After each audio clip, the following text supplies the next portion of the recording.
Kalau saya mengambil kesimpulan dari dulur-dulur, apakah pernikahan ngalor ngulon itu boleh?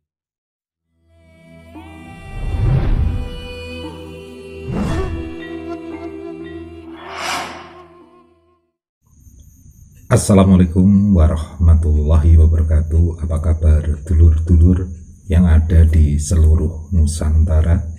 Berjumpa di Widijo Channel, teman-teman. Dalam sebuah kehidupan memang banyak sekali cerita dan sebuah perjalanan ya. Dan ketika kita menjalaninya pasti ada sesuatu yang membuat kita bertanya dan membutuhkan suatu jawaban. Teman-teman, seperti biasa saya membahas tentang babakan weton dan juga sebuah aturan perjodohan atau pernikahan. Dan kemarin itu dari teman-teman ada yang menanyakan tentang sebuah pertanyaan yang keren ya, yaitu pertanyaan tentang larangan pernikahan ngalor ngulon. Nah, saya akan mencoba menjawab dari video ini untuk Anda, karena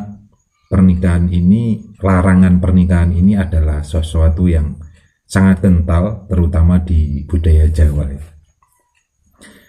Teman-teman, sebelum saya mengungkap atau membahas tentang pernikahan ngalor ngulon ini, satu hal bahwa ada beberapa versi cerita ya, versi cerita dan kisah. Jadi kalau apa yang saya ungkapkan ini berbeda dengan versi lainnya, atau mungkin orang yang percaya dengan versi lainnya, monggo silakan. Begitupun juga dengan versi yang saya ceritakan ini ya.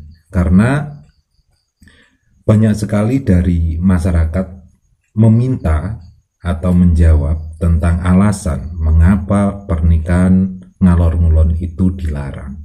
Nah, ini saya akan menceritakan dari sebuah sejarah sehingga masuk akal dan bisa dipikir secara logis ya. Karena banyak pertanyaan dari teman-teman itu yang jawabannya karena itu adalah suatu budaya nenek moyang yang dulu adalah sebagai larangan.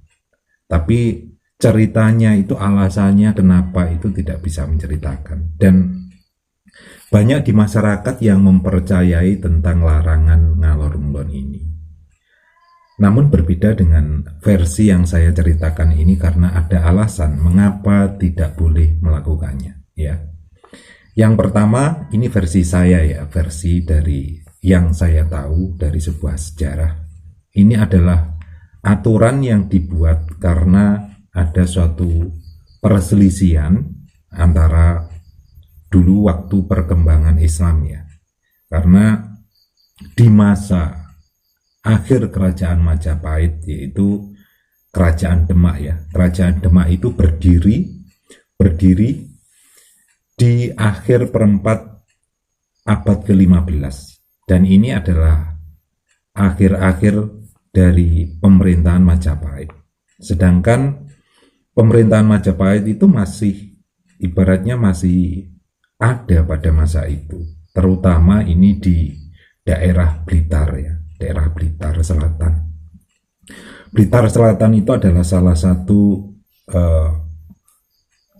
dari Majapahit ya, masih dari kerajaan Majapahit ya pada masa itu. Sedangkan kerajaan Demak itu sudah mulai berdiri karena didirikan oleh Raden Patah ya, yang di waktu itu memang melepaskan diri dari kerajaan Majapahit. Sedangkan kota Blitar yang berada di Jawa Timur sebelah selatan itu masih kental atau masih dalam kekuasaan kerajaan Majapahit ya.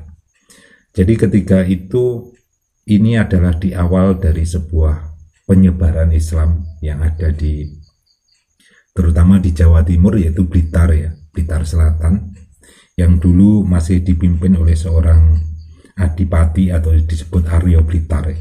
Nah, pada masa itu kan antara kerajaan Demak dan kerajaan Majapahit, yaitu Blitar, terutama ini bagian dari kerajaan Majapahit ya, Blitar. Itu memang arahnya itu kan Kalau sekarang orang mengatakan ngalor ngulon ya, Blitar Selatan dan juga Demak. Nah, ini pertentangan ini karena masalah perkembangan suatu penyebaran agama ya.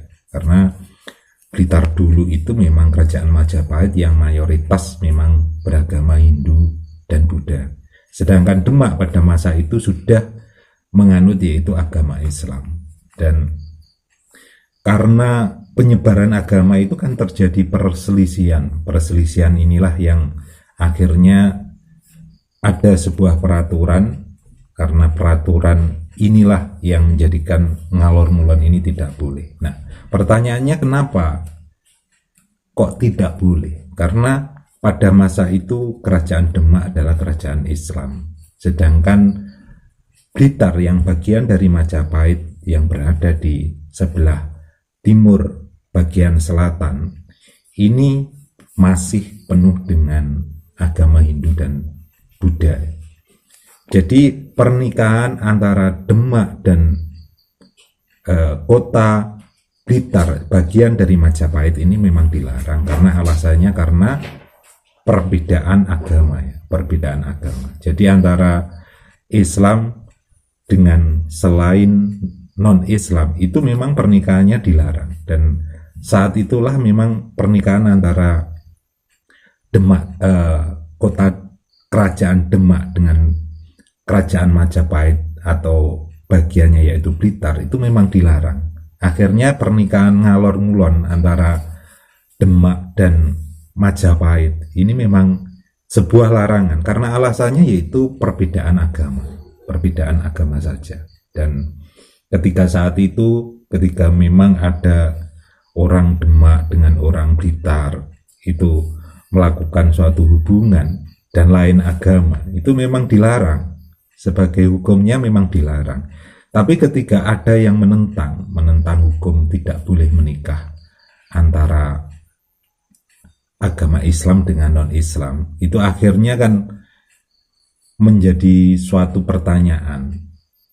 Kenapa kok tidak boleh? Ya memang di Islam sendiri kan tidak boleh menikah dengan selain Islam ya, seperti itu. Tapi mereka menyangkanya karena alasan arah, yaitu ngalor ngulon. Nah, kalau saya mengambil kesimpulan dari dulur-dulur, apakah pernikahan ngalor ngulon itu boleh? Kalau dalam Islam boleh, kalau dalam Islam ya. Karena dalam Islam itu pernikahan arah itu bukan suatu larangan. Namun ketika orang menyangkanya bahwa prasangka bahwa pernikahan ngalor ngulon itu karena sebuah alasan yang mungkin belum jelas, ya, mungkin mereka melarang. Tapi ketika alasannya jelas, karena alasan pertama itu memang perbedaan agama, ya, perbedaan agama, perbedaan kepercayaan. Memang kalau dalam Islam itu tidak boleh menikah selain agama Islam, gitu, ya. Jadi ketika pertentangan itu terjadi, aturan itu terjadi, akhirnya kan ada yang melawan juga. Akhirnya ada pernikahan antara kerajaan Demak dan kerajaan Majapahit yang bagian Blitar Selatan ini terjadi, dan lain agama. Akhirnya pernikahan itu secara tidak langsung adalah pernikahan tidak sah. Dan pernikahan tidak sah itu mengakibatkan suatu hubungan yang ibaratnya memang dilarang. Dan ketika mereka melakukan itu, pasti ada yang namanya bala atau ibaratnya akibat-akibat dari pelarangan suatu hukum agama itu. Dan ketika pelarangan itu dilanggar, akhirnya mereka mendapatkan suatu bala atau ujian, akhirnya mereka menganggap itu adalah akibat dari pernikahan ngalor ngulon. Tapi sebenarnya kalau menurut pribadi saya, pernikahan antar agama yang berbeda di Islam itu memang sebuah pelanggaran yang mengakibatkan suatu resiko-resiko atau ibaratnya dosa dan juga bala, seperti itu. Jadi kalau mengambil kesimpulan seperti ini, mungkin banyak sekali orang yang berkomentar mungkin tidak cocok dengan versi mereka. Tapi ketika alasan ini dijadikan sebagai suatu alasan yang logis, yang logika dari sebuah sejarah, itu juga masuk akal, teman-teman ya. Walaupun saat ini mungkin pernikahannya tidak ngalor ngulon, tapi ketika itu di luar, kalau dalam menggunakan sudut pandang Islam, menikah dengan di luar keyakinan agama mereka, itu juga sama-sama tidak sah. Dan ketika tidak sah atau tidak boleh, ketika dilanggar, itu juga akan mengakibatkan yang namanya bala atau dosa. Nah, seperti itu. Jadi kesimpulan saya yang terakhir bahwa menikah ngalor ngulon itu boleh. Asalkan dengan asal tidak menikah di luar keyakinan di Islam. Seperti itu. Jadi budaya itu memang harus dijelaskan dengan detail supaya orang-orang sekarang itu bisa mengenal, bisa tahu bahwa larangan itu dasarnya apa.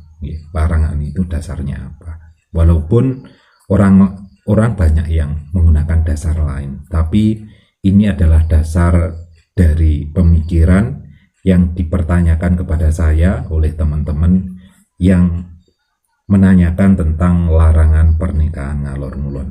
Seperti itu nggih. Semoga nanti bisa disambung di kolom komentar. Untuk yang mungkin masih penasaran atau kurang puas, boleh monggo silahkan di kolom komentar untuk berkomentar supaya kita bisa lebih detail, lebih jelas dari suatu pertanyaan ini nggih. Terima kasih, semoga bisa diambil pelajaran dan mohon maaf atas segala kekurangan. Ihdinas siratal mustaqim. Wassalamualaikum warahmatullahi wabarakatuh. Rahayu.